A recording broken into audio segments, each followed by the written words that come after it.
नमस्कार मित्रांनो, महाराष्ट्राचा इतिहास या विषयातील आपला हा भाग 3 असणार आहे. यामध्ये आपण महाराष्ट्रातील सामाजिक आणि धार्मिक सुधारणा चळवळी आणि सोबतच जी महत्त्वाची वृत्तपत्रे आहेत त्याबद्दलची माहिती बघणार आहोत. येणारी AMO एक्झाम असेल किंवा MPSC कंबाईंड ग्रुप बी आणि ग्रुप सी असेल, या दोन्ही परीक्षेसाठी हा व्हिडिओ महत्त्वाचा असणार आहे. तर प्रथम आहे मानव धर्म सभा. हिची स्थापना 22 जून 1844 रोजी सुरत येथे झाली. हिचे संस्थापक आहेत दादोबा पांडुरंग तरखडकर, हे तिचे अध्यक्ष पण होते. सभेची स्थापनेचा दिनांक, ठिकाण आणि संस्थापक आणि अध्यक्षांचे नाव इत्यादी तुम्हाला लक्षात ठेवायचे आहे मिनिमम. या सभेच्या स्थापनेमध्ये दुर्गादास मंचाराम, दिनमणी शंकर, दलपतराय भागुबाई इत्यादींनी सहकार्य केले होते. प्रचारासाठी धर्मविवेचन हा ग्रंथ दादोबा पांडुरंग तरखडकर यांनी लिहिलेला होता. मानव धर्म सभेने एकेश्वरवादाचा पुरस्कार केलेला होता. त्यांनी 2 मूलभूत संकल्पना दिल्या होत्या, विश्वधर्म आणि बुद्धिप्रामाण्य. या सभेला जातीभेद आणि अस्पृश्यता अमान्य होती. यामध्ये महत्त्वाचं म्हणजे धर्मविवेचन आहे, हा महत्त्वाचा आहे, यावर तुम्हाला प्रश्न येऊ शकतो. त्यानंतर मानव धर्म सभेने खालील गोष्टीचा पुरस्कार केलेला आहे. ईश्वर एकच आहे, मनुष्य मात्राची जात एक आहे, धर्म एक आहे, परमेश्वर प्राप्तीसाठी भक्ती करावी, सर्वाशी समानतेने वागावे, सर्वांना सन्मानाने वागवावे, मानवाने कर्म करताना ते विवेकाला अनुसरून केले पाहिजे. त्यानंतर परमहंस सभा आहे. हिची स्थापना 31 जुलै 1849 रोजी मुंबई येथे झाली. हिचे पण संस्थापक जे आहेत दादोबा पांडुरंग तरखडकर आहेत. याचे अध्यक्ष रामचंद्र बाळकृष्ण जयकर होते.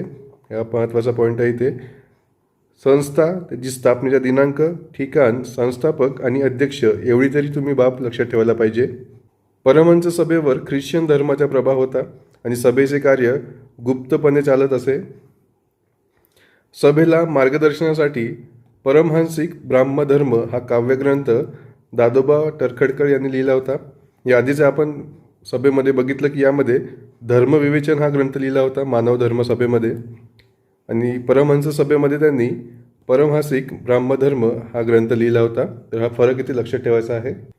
या सभेच्या गुप्तसभांना दादोबा तरखडकर, हजररात्न सत्पंत, जगदवासी आर्य या टोपण नावाने लिहिलेले धर्मविवेचन ग्रंथ हे सभासदांना वाचायला दिले जाई. हा मानव धर्म सभेच्या वेळेस त्यांनी लिहिला होता आणि त्यांनी जगदवासी आर्य या टोपण नावाने लिहिला होता. हा पण पॉईंट लक्षात ठेवायचा आहे. परमहंस सभेची उद्दिष्ट आहेत: मुख्य जातीभेद तोडणे, बंधुभाव निर्माण करणे, जातीभेद मानू नये, एकेश्वरवादाचा पुरस्कार, मूर्तीपूजा यांना मान्य नव्हती, स्त्रिया महारमांगांसाठी विद्या द्यावी, सर्वांशी बंधुत्वाच्या भावनेने वागावे, पुनर्विवाहास प्रेरणा द्यावी इत्यादी त्यांच्या उद्देश होते.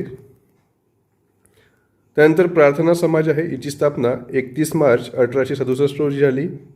एकेश्वर उपासक मंडळी नावाची एक संस्था आधी स्थापन करण्यात आली होती. तिचेच नाव समोर जाऊन प्रार्थना समाज करण्यात आलं होतं, हे लक्षात ठेवायचं आहे.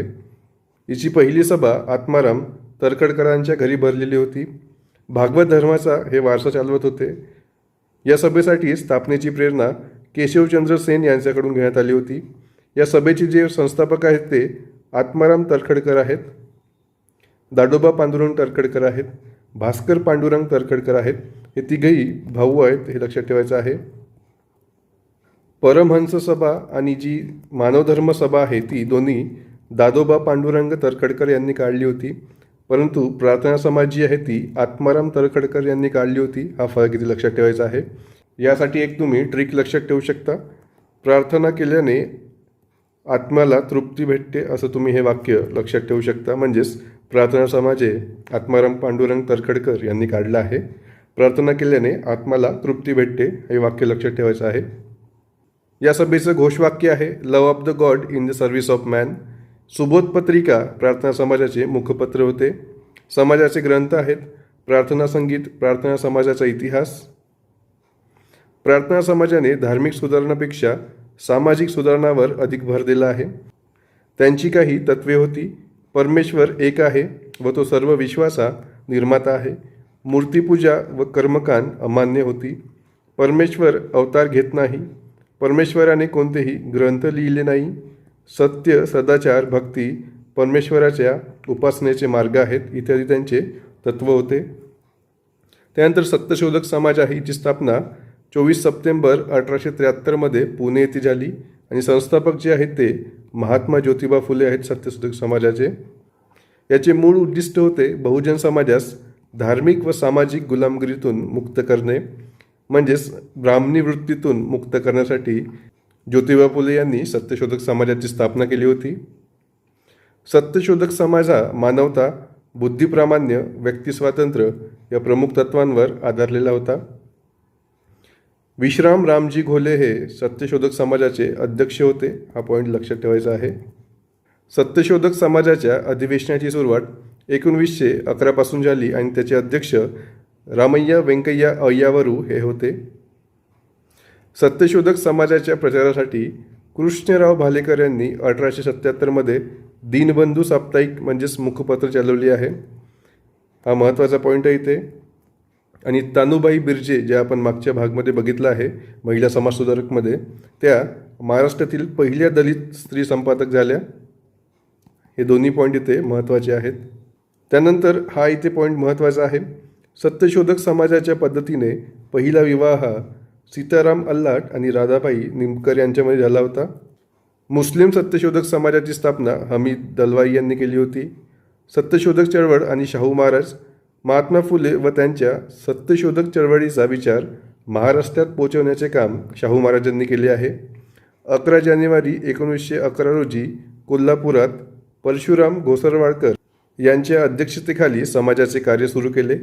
कोल्हापुरात सत्यशोधक समाजाची शाखा स्थापन झाली व तिचे अध्यक्ष 1913 पासून भास्करराव जाधव हे होते.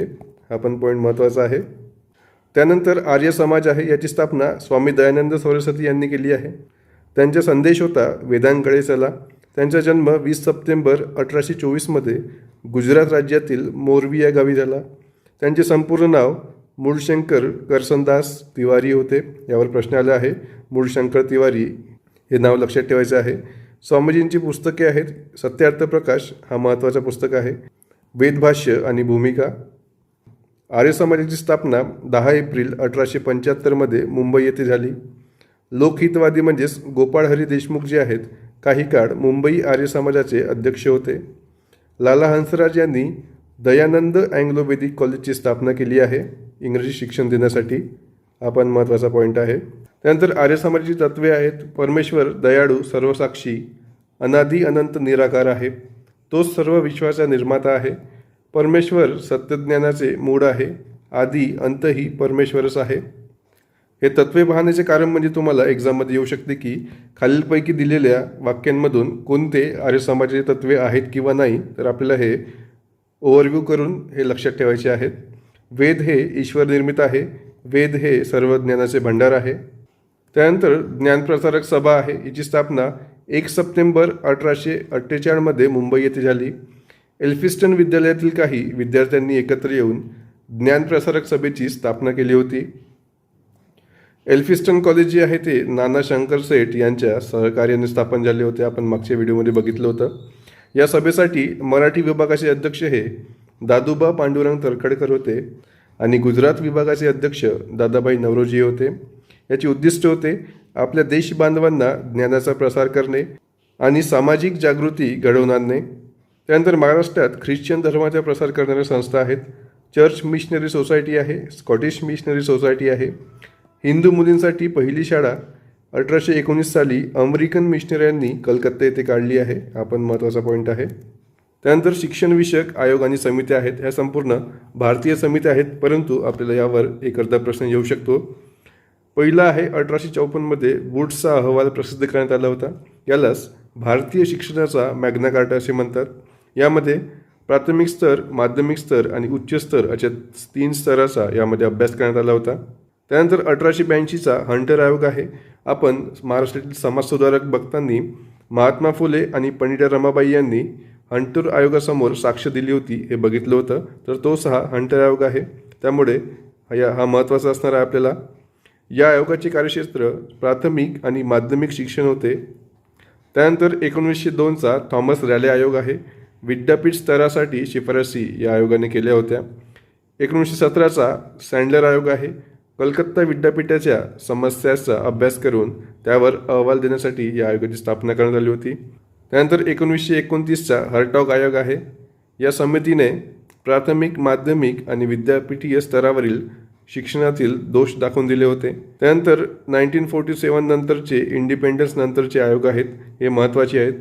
1948मध्ये राधाकृष्ण आयोग आहे. स्वातंत्र्यप्राप्तीनंतर पहिला आयोग आहे. कंवावशिका या योजनेचा पुरस्कार केला होता. 1964मध्ये कोठारी आयोग आहे. शिक्षण व राष्ट्रीय विकास हे यांचे शीर्षक होते. त्यानंतर 1968मध्ये राष्ट्रीय शैक्षणिक धोरण तयार करण्यात आले होते आणि जी शिफारस जी आहे कोठारी आयोगाच्या शिफारसून करण्यात आले होते. 1986मध्ये राष्ट्रीय शैक्षणिक धोरण आहे राजीव गांधी यांच्या काळामध्ये. त्यानंतर हा महत्त्वाचा आहे, यावर तुम्हाला प्रश्न येऊ शकतो. लेटेस्टमध्ये 2020मध्ये के. कस्तुरीरंगन समितीच्या शिफारसीवरून नवीन शैक्षणिक धोरण स्वीकारण्यात आले आहेत, तर हा करून ठेवायचा आहे. त्यानंतर राधाकृष्ण आयोग आहे आणि हंटर आयोग आहे, हा तरी तुम्हाला माहीत पाहिजे. त्यानंतर गांधीजींची वर्धा शिक्षण योजना आहे, 1937मध्ये त्यांनी प्रसिद्ध केली होती. 1937मध्ये गांधीजींनी हरिजन या वृत्तपत्रातून एक लेखमाला प्रसिद्ध केली होती. त्यालाच मौलिक व आधारभूत शिक्षण, नई तालीम, मूळ शिक्षण किंवा वर्धा योजने असे नाव दिले गेले. यामध्ये काम करताना शिक्षण म्हणजेच लर्निंग थ्रू ॲक्टिव्हिटी ही संकल्पना मांडली गेली. झाकीर हुसेन यांच्या समितीने पुढे या योजनेचा अभ्यासक्रम तयार केला होता. याची तरतुदी म्हणजे सक्तीचे व मोफत शिक्षण 7 वर्षापर्यंत आणि ते शिक्षण जे आहे ते मातृभाषेतून देण्यात यावे, हे या योजनेचे प्रमुख तरतुदी होत्या. त्यानंतर महाराष्ट्रातील वृत्तपत्रे आहेत महत्त्वाची. भारतातील प्रथम वृत्तपत्र म्हणजेच बेंगॉल गॅजेट हे होतं, 1780मध्ये काढलेलं होतं आणि ते म्हणजेच जेम्स ऑगस्ट हिक्की यांनी काढलं होतं, हे पण लक्षात ठेवा. पहिले वृत्तपत्र आहे बॉम्बे हेराल्ड, 1889मध्ये मुंबईमध्ये सुरू केलं होतं मॅकलिन यांनी. बॉम्बे गॅजेट आहे 1790मध्ये मॅकलिन यांनी सुरू केलं होतं. त्यानंतर महत्त्वाचं म्हणजे दर्पण आहे, बाळशास्त्री जांभेकर आपण बघितलं होतं, 1832मध्ये मुंबई येथे चालू केलं होतं. ज्ञानसिंधू आहे 1842मध्ये मुंबई येथे चालू केलं होतं वीरेश्वर छत्रे यांनी. ज्ञानोदय हे वृत्तपत्र आहे 1842मध्ये अहमदनगरमध्ये हेनरी व्हॅलेंटाईन यांनी सुरू केलं होतं. प्रभाकर आहे 1841मध्ये गोविंद उर्फ भाऊ महाजन यांनी सुरू केलं होतं. मित्रोदय आहे 1844मध्ये पुणे येथे वीरेश्वर आणि तात्या छत्रे यांनी सुरू केलं होतं. ज्ञानप्रकाश आहे 1849मध्ये पुणे येथे सुरू केलं होतं कृष्णाजी रांडे यांनी. रास्तगोफर आहे 1851मध्ये मुंबई येथे सुरू केलं होतं दादाबाई नवरोजी यांनी. त्यानंतर दीनबंधू आहे 1877 पुणे येथे कृष्णराव भालेकर यांनी सुरू केलं होतं. केसरी आहे 1881मध्ये पुणे येथे गोपाळ आगरकर यांनी सुरू केलं होतं. गोपाळ आगरकर हे याचे संपादक होते, परंतु हे केसरी वृत्तपत्र जे आहे ते लोकमान्य टिळक यांनी सुरू केलं होतं, हे लक्षात ठेवायचं आहे. त्यानंतर मराठा आहे 1881मध्ये पुणे येथे सुरू केलं होतं लोकमान्य टिळकांनी. केसरी जी आहे ते मराठीमध्ये होतं आणि मराठा वृत्तपत्र जे आहे ते इंग्रजीमध्ये होतं. त्यानंतर सत्सार आहे 1885मध्ये पुणे येथे महात्मा ज्योतिबा फुले यांनी सुरू केलं होतं. दिनमित्र आहे 1888मध्ये पुणे येथे मुकुंदराव पाटील यांनी सुरू केलं होतं. काळ वृत्तपत्र आहे 1806मध्ये शिवराम परांजपे यांनी सुरू केलं होतं. त्यानंतर हा महत्त्वाचा आहे मूकनायक, 1920मध्ये मुंबई येथे डॉक्टर बाबासाहेब आंबेडकर यांनी सुरू केलं होतं. त्यानंतर महत्त्वाचा म्हणजे कैवारी वृत्तपत्र आहे 1928मध्ये दिनकरराव जवळकर यांनी सुरू केलं होतं. सकाळ वृत्तपत्र आहे 1932मध्ये पुणे येथे नानासाहेब परोडेकर यांनी सुरू केलं होतं. दैनिक लोकशक्ती वृत्तपत्र आहे 1935मध्ये पुणे येथे जावडेकर यांनी सुरू केलं होतं. हे जे वृत्तपत्र आहेत तुम्ही 1-2दा रीड करून घ्या, परंतु यातील जे महत्त्वाचे आहेत ते सकाळ वृत्तपत्र आहे. त्यानंतर मूकनायक आहे, डेक्कन रयत आहे, काळ आहे, संसार आहे, मराठा, केसरी, दिनबंधू, रास्तगोफर, ज्ञानप्रकाश, मित्रोदय, प्रभाकर, दर्पण, ज्ञानसिंधू, ज्ञानोदय आणि हे बॉम्बे हेराल्ड आणि बॉम्बे गॅजेट हे महत्त्वाचे आहेत. एवढे जरी तुम्हाला लक्षात राहिले तरी तुमचा यावरील प्रश्न सुटणार आहे. तर यानंतरच्या भाग 4मध्ये आपण काँग्रेसची स्थापना म्हणजेच महाराष्ट्र आणि काँग्रेस जी स्थापना झाली त्याचा जो परस्पर संबंध होता ते बघणार आहोत. त्यानंतर महाराष्ट्र आणि 1857चा उठाव, अँग्लो मराठा वॉर जे झाले त्यातील जे युद्ध आहेत, जे ट्रिटी आहेत कोणाकोणामध्ये झाले ते पण आपण बघणार आहोत. आणि सोबतच महाराष्ट्रातील ब्रिटिश सत्ता कशा प्रकारे स्थापन झाली. इतर माहितीसाठी तुम्ही ब्रेनसीड MPSCचं टेलिग्राम चॅनल जॉईन करू शकता. याची लिंक जी आहे मी डिस्क्रिप्शन बॉक्समध्ये दिलेली आहे.